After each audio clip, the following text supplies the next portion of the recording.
Hi, this is Andy Hoffman of CryptoGoldCentral.com and the World Crypto Network. It's Monday morning, March 26th, and yet again, I felt compelled to ground frazzled Bitcoin investors with the reality of the perfect positive storm of the best fundamentals since its inception and nearly most attractive valuation. Conversely, to warn altcoin investors that while the road ahead has great potential for the precious few that can demonstrate viable long-term use cases, the odds of failure are at least as strong. And by significant potential, I mean that even in the best case scenario, at least three-quarters of altcoins will be worthless, as their inherent by their inherent nature, as we have seen in the wake of all great new technologies. In this case, Bitcoin is to leech off it with blatant but patently useless pump and dump money grabs. In today's crypto audio blog, I seek to convey what I have seen and learned in a now 16-year quest towards sound money, both professionally and via my personal investments. It's no coincidence that the mission statement of my website, CryptoGoldCentral.com, is Quest to the Future of Money. And since I purchased my first gold mining stock in 2002, I have been hoping to find the Star Trekian monetary utopia that has been eluding mankind for the last 1,000 years, since the Chinese started us down the destructive path we are still mired in when they issued the first doomed to fail fiat currency. In my case, the journey started in the wake of the dot-com collapse, when 2 years later I was turned on to gold and silver. At the time, working as an oilfield service, equipment, and drilling analyst at Solomon Smith Barney, I knew very little about the topic, and despite the recent epic stock market crash, I had little knowledge of the dangers of fiat currency in general. The reason being that markets were still reasonably freely traded, albeit less so than before 9/11 and other major market-threatening events of the recent past, like the collapse of Enron. Moreover, debt levels were still reasonable relative to GDP for most governments and income for most individuals. To wit, the US national debt was just $6 trillion in 2002 compared to 21 trillion today, excluding 5 trillion of off-balance sheet. At the time, I just thought the dollar was overvalued versus other fiat currencies, which as it turned out was 100% correct, as in the ensuing 4 years, the dollar plunged against the, at the time, brand new euro, while gold soared and mining stocks performed nearly as well as cryptocurrency in 2017. However, when the financial crisis hit in 2008, my views on money radically changed, particularly having had 6 years to learn about monetary history, during which I became a well-known commentator on what was at the time one of the top precious metal-related websites, Gata.com. My expertise was market manipulation, particularly gold and silver suppression, but also the equally blatant propping of stocks and bonds by central banks and their partners in crime, leading investment banks like Goldman Sachs and JP Morgan. After studying monetary history and the hundreds of failed fiat currencies it entailed, it became patently obvious that fiat currency was a Ponzi scheme, administered by the 1% in power to benefit at the expense of the 99%, which invariably failed due to the debt accumulation it created and purchasing power lost through inflation. In this particular case, the world was for the first time utilizing a cumulative fiat standard, which started in 1971 when the gold standard was abandoned for all nations, with not a single nation objecting. For the first 3 decades of the post-gold standard environment, the world was able to charge up its credit card since it had no balance, which is why massive deficit spenders like Ronald Reagan were purported to be conservative, when in fact the US debt rose faster under his leadership than any other president. Equally massive misallocation of capital followed, particularly when Wall Street financial engineering, akin to the creation of altcoins and ICOs today, exploded, ultimately yielding the dot-com bubble's inflation and implosion. At this point, in hindsight, said Ponzi scheme peaked, and when central banks' manipulative responses, led by Maestro Greenspan himself, of cutting interest rates to record low levels just above zero, created a second Uber bubble, this time in real estate, the beginning of the end was nigh. Inevitably, the 2008 financial crisis arrived, at which point, in my view, history's largest, most destructive fiat Ponzi scheme, in terms of global debt accumulation, loss of purchasing power, and wealth inequality, permanently broke. In its wake, the governments fought harder than ever to suppress the only true competitor fiat currency ever had, precious metals. So much so that the massive paper gold and silver markets they created not only held prices down for the ensuing decade, but destroyed the mining industry for years to come. Yes, gold is trying desperately to move back up today, but trading at $1,350 versus its nominal high of 1,927 years ago and many multiples higher in inflation-adjusted terms, I'm quite confident its monetary properties have been severely weakened, likely permanently so. As aside from the destruction wrought by the paper gold and silver markets and decades of anti-gold propaganda, a new form of money had been born, i.e. Bitcoin. No, it's not a coincidence that Satoshi's white paper was released on Halloween 2008 in the wake of the Lehman Brothers collapse, or that Bitcoin started trading a few months later, coincident with the stock market bottom. The reason being that, like Jeff Goldblum famously says in Jurassic Park, life finds a way, or in this case, money, which found a way to fight back against the destruction wrought by fiat currency. From the depths of the 2008 crisis until I first heard of Bitcoin around 2012, precious metals were front and center in the global monetary wars. First silver, then gold hit all-time nominal highs in 2011, with Bitcoin largely unknown to 99.9% of the world. However, when governments struck back in late 2011, but not only viciously attacking precious metals, but commandeering all financial markets, the monetary wars were taken to a whole new level. Said commandeering has gotten continually worse, and as noted earlier, precious metals have been largely marginalized, if not demonetized. However, the debts continue to parabolically rise and fiat purchasing power to inexorably decline. Whilst capital allocation has reached unprecedented heights of folly and wealth inequality has gotten so severe, it's not a stretch to compare it to medieval times. 10 years after the financial crisis, despite being told all's well, both the ECB and Bank of Japan still have negative interest rate policies and active QE programs, whilst the Fed is holding rates below the lowest level Greenspan ever took them to, while purporting to reduce a $4.5 trillion balance sheet that somehow doesn't actually decline. In other words, stark evidence that the fiat Ponzi is more advanced than ever, at a time when precious metals have been all but forgotten, whilst that little old curiosity called Bitcoin has advanced far enough, albeit with the majority of the world still unaware, that both governments and major institutions have been forced to take notice. In my case, I took notice back in 2012 and 13 when, as a leading commentator in the precious metal community, as the marketing director of one of the nation's largest bullion dealers, I was repeatedly asked about it each time it had a major price surge. Back then, the Bitcoin market cap was no more than $1 billion or $2, so it didn't quite register as even a small cap stock.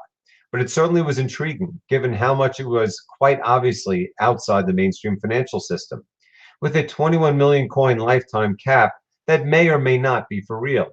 And for real, I mean that given how little I knew about Bitcoin, I assumed that, like fiat currency, or LOL, the government debt ceiling, someone likely had the ability to increase said cap at will.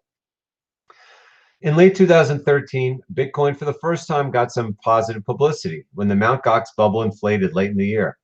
True, its market cap never got higher than about 15 billion at the top, but it was a spectacular, roughly 10x rise. So much so that even I, who for the most part had railed against the myth of the 21 million coin cap, got involved, purchasing exactly one Bitcoin at Mt. Gox that I ultimately lost. When the bubble burst, partly due to speculation and partly fraud, Bitcoin went into a 2-year hiatus, during which it was again forgotten by the world to the point of obscurity. However, against all odds, it not only didn't go away, but continued to internally strengthen. And by the end of 2015, its 2-year penalty was on the verge of ending, at a time when global money printing, interest rate suppression, and market manipulation had never been greater. And so, heading into the first halving of my career in Bitcoin, the next phase of Bitcoin relevance had begun.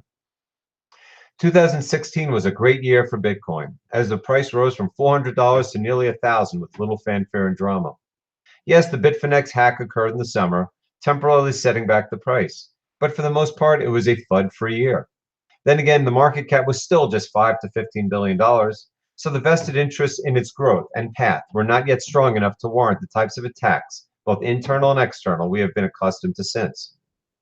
Which brings us to 2017, when the price finally breached the Mt. Gox highs nearly 3 years to the day, before the commencement of the first of a seemingly endless series of terrifying FUD events emerged, i.e. Chinese capital controls, which ultimately led to the banning of Bitcoin withdrawals from exchanges. After that, the SEC rejecting the Winklevoss Bitcoin ETF, and immediately afterward, the Bitcoin Unlimited scaling debate scare that set off months of contentious, at times terrifying, public debates about the future of Bitcoin. Would it fork or wouldn't it? Would SegWit be activated or not? And would a fork destroy Bitcoin's primary use case of being digital gold? For the entirety of 2017, this question was debated, yielding one Bitcoin crash after the next, each one more terrifying than the last. As after Bitcoin Unlimited, we were forced to deal with the potential for a Bitmain-led user-activated hard fork, SegWit 2x, and Bcash, all of which failed to split Bitcoin, and only one of which, Bcash, was actually attempted. Throw in the US government shutting down one of the world's largest Bitcoin exchanges, BTCE, the Chinese government banning crypto exchanges, Jamie Dimon calling Bitcoin a tulip-like fraud, and the IPO bubble collapse that led to relentless FUD about heightened crypto regulation, and it was a year of in-the-trenches warfare for Bitcoin investors, who were rewarded for their troubles by a 20x price increase to nearly $20,000 on December 17th. And despite all these obstacles, Honey Badger not only survived, but dramatically strengthened, particularly when in the space of 2 weeks in late July, SegWit was locked in and the Bcash fork failed to split Bitcoin.